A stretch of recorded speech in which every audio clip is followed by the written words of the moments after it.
You have heard or will hear from other speakers today who have researched vote-by-mail trends and associated demographic impacts in Los Angeles County and across the state. We're continually engaging with those who do that research, and in recognition of the emphasis of vote-by-mail in the post-election analysis, we will be expanding our outreach and the promotion of vote-by-mail in Los Angeles County. Others point to the lack of hotly contested, high-profile campaigns and partisan polarization as symptoms of the decline in turnout.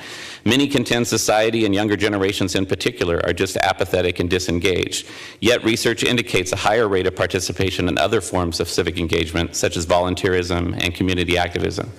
Still others surmise that the frequency of elections and/or the outdated equipment we use to vote have deflated the significance of voting or rendered it out of place with today's fast-paced, information-driven way of life. I believe all of those theories have relevance and should be explored further. There is great opportunity for administrative improvement and expanded outreach in education. Without broader context, however, I believe that these theories leave the conversation incomplete and the likelihood of near-term shift uncertain. Recognizing this, a broader conversation about voter participation then has to go beyond the mechanics of how voting works to include the more challenging question of what voting means and why large numbers of voters are affirmatively opting out. To do this, Los Angeles County recently partnered with the Greenlining Institute and the Future of California Elections on a voter experience project in which on-scene video interviews were conducted with voters just after they voted at their polling places during the June and November 2014 elections. A summary report and a link to a brief video about the project have been provided for your information. Our next step is to use that same model of engagement, in-person video interviews, to reach out to non-voters to get a better handle on the systemic and motivational dynamics that contribute to registered voters opting out of election participation. It is absolutely incumbent upon those of us charged with the administration of elections to expand and modify the process to ensure ease and access to voting. Los Angeles County has taken on that challenge in an effort to modernize our voting systems based on a voter-centered design and development model that will result in voting equipment that is sustainable, secure, and transparent, while at the same time agile enough to adapt to changing voter preferences, advancements in technology, and shifting demographics. I'm pleased that those efforts led to the passage of Senate Bill 360, which fundamentally changed the way voting systems are tested and approved in California, and that the project was recognized last year as a national model by the Presidential Commission on Elections Administration. That large-scale systemic change to elections administration in Los Angeles County, however, will take time to fully develop and implement. Current projections are to begin implementing the new systems in the 2018 election cycle.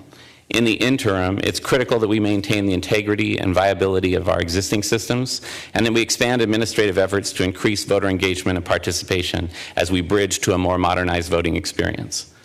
Los Angeles County is a media-driven market. Because of its size and its demographic and geographic diversity, effective countywide outreach efforts that are true to scale must incorporate a coordinated media outreach strategy. In particular, for elections, media sources like television, radio, digital, online, print, including ethnic media, are the primary sources voters turn to during elections. An expanded voter outreach and education program requires engagement with a broader spectrum of those outlets. We have worked to develop strategic partnerships with local media partners, primarily radio, in order to develop and implement comprehensive and substantive media campaigns that go beyond simple ads. We've adopted a strategy of meeting voters where they are, as opposed to more traditional public outreach models that seek to draw citizens into government websites. In doing that, we've secured commitments from specific media outlets to leverage their resources and their talent to promote voting and elections in new, innovative ways, taking advantage of social media and other forms of digital commerce. Additionally, in 2014, we partnered with the Orange County Registrar of Voters in a shared messaging campaign targeted to the Southern California region and media market, offering interactive web-based voter information and public service announcements through digital radio. Those efforts have proven effective, in particular in increasing voter registration activity, but they have been limited in scope and reach due to minimal resources, and clearly the increased visibility and emphasis on turning voters out to vote once they're registered is needed. Currently, the department has an annual budget of just $250,000 for outreach and education activities. In 2008, a time when the county's turnout was competitively high, as you've heard today, the department implemented a larger scale media campaign with great success. In fact, we earned national recognition as an innovative best practice by the National Association of Counties. Unfortunately, those efforts were funded using one-time federal funds from the Help America Vote Act that are no longer available for ongoing activity. For reference, a comprehensive collaborative media campaign effort in Los Angeles County is estimated to range in cost from $500,000 to $2 million per election cycle. In addition to increasing and stabilizing funding for comprehensive voter outreach and education, California is at a point where we can and should begin investing resources and aligning our regulatory framework to support more portable and interactive voting options, such as community vote centers, early voting, and expanded mail ballot distribution and ballot drop-off boxes. To do that effectively, we have to come to terms with the way in which we fund elections and address the current suspension of state mandates that were put in place to support increased vote-by-mail activity, voter file maintenance, the conduct of special vacancy elections, and systemic improvements like the same-day voter registration law that's scheduled to be implemented in 2017. Similarly, we have laws on the books. We just passed a law to allow for pre-registration of 16 and 17-year-olds. It's a great symbolic move. What we didn't do in California is provide the resources to stay engaged with those 16 and 17-year-olds after they pre-register so that when they turn 18, they can seamlessly engage in the process.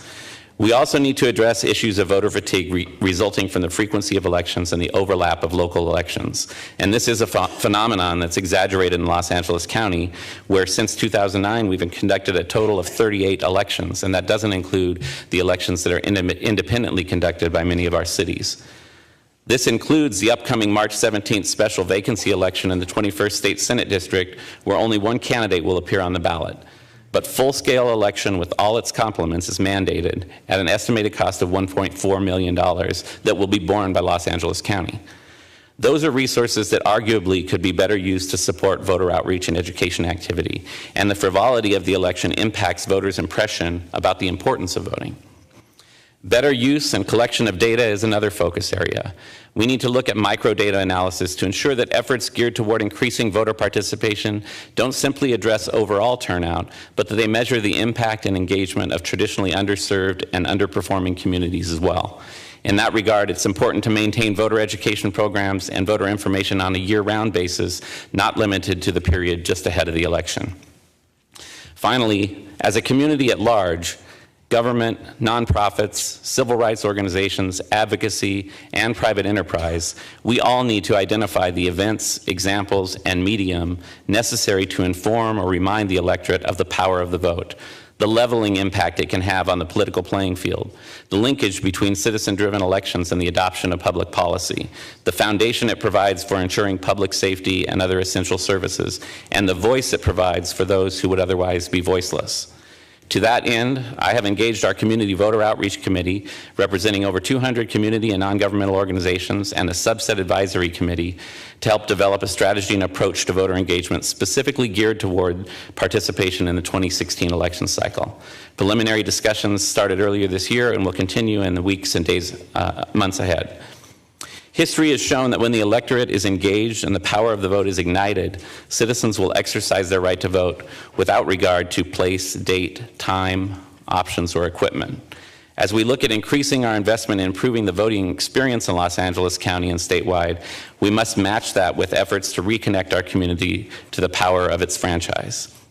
Again, I want to thank you for conducting this informational hearing, for bringing increased visibility to this important topic, and for the opportunity to address you today. I welcome additional dialogue on these issues, and I look forward to working in partnership with your committees and the many organizations represented here today who share a common desire for a more engaged and participative electorate. Well, thank you so much, Mr. Registrar Recorder. I'm going to let Senator Hertzberg start the questions.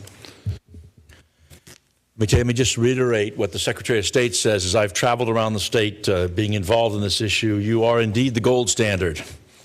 So, you know, we're looking to you big time, sir, to continue to help us. But let me start with just a couple of quick questions. First, if we had automatic registration, everybody's on the rolls,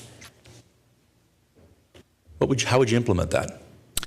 Well, I think it's an important question, and I was happy to hear the dialogue that brought up about the model that's proposed in Oregon. I'm following that model very closely, and I'm curious to see. I'm hopeful that it passes in Oregon, so we can have the chance to learn from it. What Oregon has proposed.